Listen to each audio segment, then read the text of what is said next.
Usually I start these videos by saying good morning, but this is good afternoon. It is a gorgeous day today. It is sunny, unlike yesterday when it was hailing and raining. This is what our spring has been like.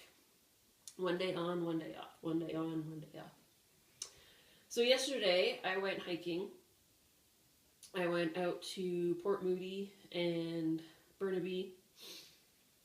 I knew that the trail that I was aiming for, the trail that I was on, I knew that it would be going up Burnaby Mountain, which is, not really a mountain. I mean, it's a mountain, but it's not like the Rockies, right? At the top of Burnaby Mountain is SFU, Simon Fraser University, where I took a few classes as well. I think I said that yesterday, right? Simon Fraser University is famous, it used to be famous, for having the highest suicide rate of students. Because it's at the top of the mountain, so you're isolated. It's hard to get to anything else, right? You have to take a bus or a car everywhere. You're not within walking distance of the rest of the city. And Simon Fraser University is what we call brutalist architecture. It's gray and dark and really low ceilings, lots of just concrete straight lines. I think it's an Arthur Erickson building architect, but I don't remember exactly. Just a really depressing place to be. It can be, compounding that already depressing feeling of being in college and being that age and everything. So it has kind of a bad reputation. I was lucky enough when I was going there as I wasn't living on campus, so thankfully. That was my problem when I went to UVic, is that I lived on campus, which is also a very isolated university. The University of Victoria is far away from the city of Victoria, and it's basically surrounded by forest, so you kind of feel like you're in the middle of nowhere. Especially if you don't drive, it can be really tough to escape. I feel like you have the option to escape. So I knew that the trail was going up Burnaby Mountain, and I had planned, I thought maybe I could get around the university, get to the other side, and maybe get down. But I always knew that I had the option that I would stop at the university and catch a bus there and go home. Usually I do about 12 kilometers. I would say 12 is the average. Sometimes I do more. Yesterday I did much, much less. I did 8 kilometers. And that's because the trail up the mountain literally goes up the mountain. It's like a 20% grade. I was dying. It was so hard. It was such a hard trail. And it only confirmed to me that I have a lot more work to do if I want to do the grouse grind, and if I want to do, like I plan, to do one of the extended trails. I really want to do a 7 or 12 day backpacking hiking trail. There's a ton of them. We have the Sunshine Coast Trail, which takes about 12 days. The West Coast Trail takes about 7 or 8 days, I think. And then, of course, there's, the Pacific Crest Trail that starts literally on the other side of the border into the United States. So I really want to do those trails. I'm really aiming for that. But, oh man, yesterday was hard. It was a really, really hard hike, and I felt it. Oh man. There was a part of it where, so you're going up, right? And then you kind of go in, and then you go around, and then you come back. So there's a hairpin turn. And I stopped here. It goes like this, and it goes like this, and it goes like this. And I stopped here, and I was sitting at the top, and I was like, how can this be any higher? How can I go any higher? And I was really kind of hoping that once I got to that hairpin that it would go down. It did not. It kept going up. Oh my gosh. Yeah, by the time I found the first access trail to the campus, I was like, that's it, I'm done, I'm checking out. That turned out to be 8 kilometers. So it was 8 hard kilometers. And it was really hot yesterday. So much hotter than I expected. I wore long sleeve shirt, my hoodie. It's a quilted hoodie, so it's really, really warm. And no, I didn't wear my vest. I wore my rain jacket. So I took the rain jacket off almost immediately. Then I took the hoodie off once I started hiking, and I wanted to take everything else off by the time I got to the top of the mountain. It's a really popular trail, though, because obviously it's easy to get to, especially if you're on at SFU. So there's a huge group of college kids that were hiking it. Then there was also these 2 tourists, dreadlocks, smoking pot, classic Vancouver tourists, and they were asking, where's the best views? Right? Because you're really in the forest in Burnaby Mountains. There are gorgeous, gorgeous views. You're right by Burrard Inlet, so you can see the water, lots of boats, and mountains on the other side. But there's so many trees that you can't really get a good view, like a good uninterrupted view to actually take photos. So I forgot to ask where they were from. One of them had an accent. The guy had like a European accent. But the girl... well, I can hear the cat. Bachi. Bachi is a very needy cat. He is 18 years old. And he just follows me around and whines at me. And then when I pick him up, he wants to be put down. So, I don't know. I don't know what he wants. Anyway, it was a good day. It was a good hike. And I'm glad I did it. And I'm not going to be doing it again for a while. I don't need to now that I've checked it off. Checked it off of my Trans-Canada Trail project. So I have 12 kilometers left from SFU to Boundary Road in Burnaby, Montrose Park, just under the Second Narrows Bridge. So that's 12 kilometers. I hope I can do that in one trip. I don't know what the rest of that Burnaby Mountain Trail is going to be like. It's not that long, I guess, as the crow flies, as they say, but you know, who knows what the profile actually looks like. Then the rest of it should just be, you know, urban waterfront park. It shouldn't be that hard. So I'm hoping I finish that, and then once I finish that 12 kilometers, I will have done all of the Lower Mainland Trans-Canada Trail from Fort Langley all the way to Stanley Park underneath the Lionsgate Bridge.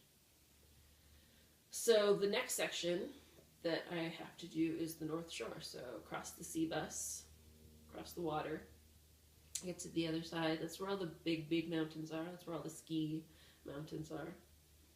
Grouse Mountain, Cypress, all of that. So I'm looking forward to it. I haven't been out there in a really long time. I think we used to go to Grouse Mountain every summer when I was a kid. And we used to do the Capilano Bridge a lot too. It's a really cool suspension bridge, big, big tourist attraction. When I was a kid, it was literally just a bridge that you walked across, and it was really super scary because it was up high, you know, and it was wiggly, and I am totally afraid of heights. That is like my one big, big fear is heights. I also hate snakes.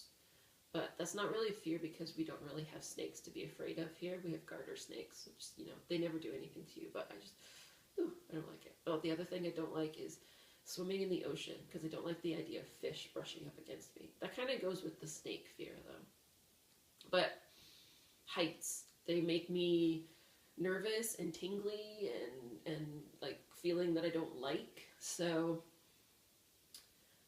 but I loved, you know, Capilano Suspension Bridge. It was a lot of fun. And now it's turned into this really, it's basically like, you know, the Ewok village where there's like zip lines and tree houses, and it's very, very touristy these days and probably super expensive. I don't know what it costs these days, but but I mean, that's got to be like at least 20 years ago that I last went to Capilano Suspension Bridge. Actually, funny stories. The last time I remember actually going to the suspension bridge I was in high school because I was still in the band, and I played clarinet that I borrowed from my uncle, whose house I am staying at right now. Both my aunt and uncle are really big into music. My aunt is a soprano, um, and she also teaches music. She teaches piano, so she teaches voice and music and piano. And my uncle is a high school band teacher, high school music teacher. So there's a grand piano just around the corner over there. But when we were at Capilano Suspension Bridge when I was in high school, my clarinet that I borrowed from my uncle got stolen out of our van. A whole bunch of other stuff got stolen too, like my mom's purse and all of our birth certificates and all that kind of stuff. But yeah, my clarinet.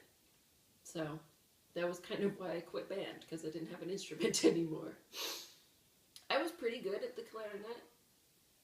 I could not play the brass instruments. I couldn't make my lips do the buzzing thing. But I was really good at the clarinet. I liked it. I remember in grade 7 band was when I first started playing the clarinet. Grade 7 band, oh my god, maybe it was all the way back then that my clarinet got stolen in grade 7 band. Wow. That's a long time ago. Damn. Anyway, I remember grade 7 band figuring out for myself how to play the Sesame Street theme song. That was really cool. Like, it was like backwards engineering the Sesame Street theme song and not knowing anything about music. Like, I cannot play music these days. I mean, I probably could if I tried. Right? It's like people say they can't draw. It's like, sure you can. You can draw lines, you can draw. Like, I could make sounds, I can make music, but I can't read music, so it doesn't come naturally to me. Kitty cat is right there. He really wants to come in. Hey, Machi.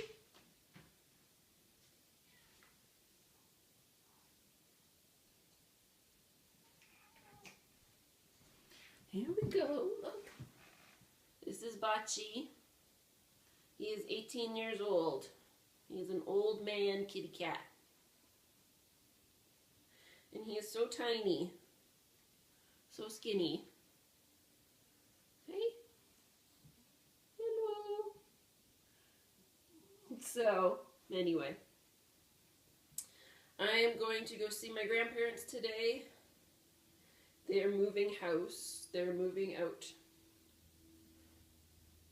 They're moving like an hour away to Chilliwack. At the end of this month, they're leaving their house for the first time in 40 years. They've lived in the same house my entire life, and they're finally moving. So it's been a project since last summer when they decided to move, when they decided to buy a new house. It has been a project to empty that house. Crazy. So my grandma's a really big gardener and canner and, you know, freezer. Like, she preserves food and makes jam and pickles and all that kind of stuff. So she has been growing plants, herbs, vegetables for me to take to my house now and take care of for the rest of the summer, because she's not going to have a garden at her new house, which is part of the reason why they're moving. They're in their 80s now, so she doesn't have the energy to do her garden like she used to.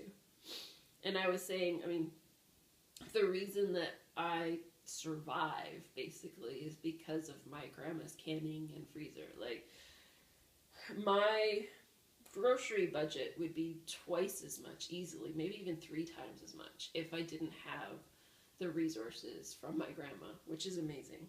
So I'm really sad that I'm not going to have that garden anymore, especially this summer. So she started planting a whole bunch of stuff for me, like kale and cauliflower and Brussels sprouts and all the herbs and tomatoes and everything. So she started all from seeds. So now that they're little seedlings and plants, I'm going to take them and put them into pots in my house and have them on my windowsill and out front. And hopefully I'm going to have vegetables for the rest of the summer. I'm really looking forward to it. I don't really like gardening, but container gardening is pretty easy, especially if I have it on my windowsill. That way I'll always see it and be reminded and use it and water it and that kind of stuff. So, yeah. So my parents are going to pick me up in a couple hours. We're going to go over there. The other thing that we're getting from my grandparents is the piano that's lived in their basement. It's like from the 1800s or something, and nobody's played it in forever. It's an upright rather than this one over here, which is a grand. It's probably horribly out of tune, but both my mom and I just really didn't want to give it up. I used to love playing it when I was a kid. I mean, when you think about it, I had pianos at both family houses, both sides of the family. This my aunt and uncle. My aunt is my dad's sister, so, and then the grandparents we're going to are my mom's parents. So, yeah, I used to love playing on the piano when we went to my grandma and grandpa's house. I always wanted to learn how to play the piano, and I just never did. So, that's another retirement career I could do: learn how to play the piano. All right. Yesterday's video was almost 17 minutes long. I can't believe I talked that long. So I should really finish this up. All right. Say goodbye, Bachi.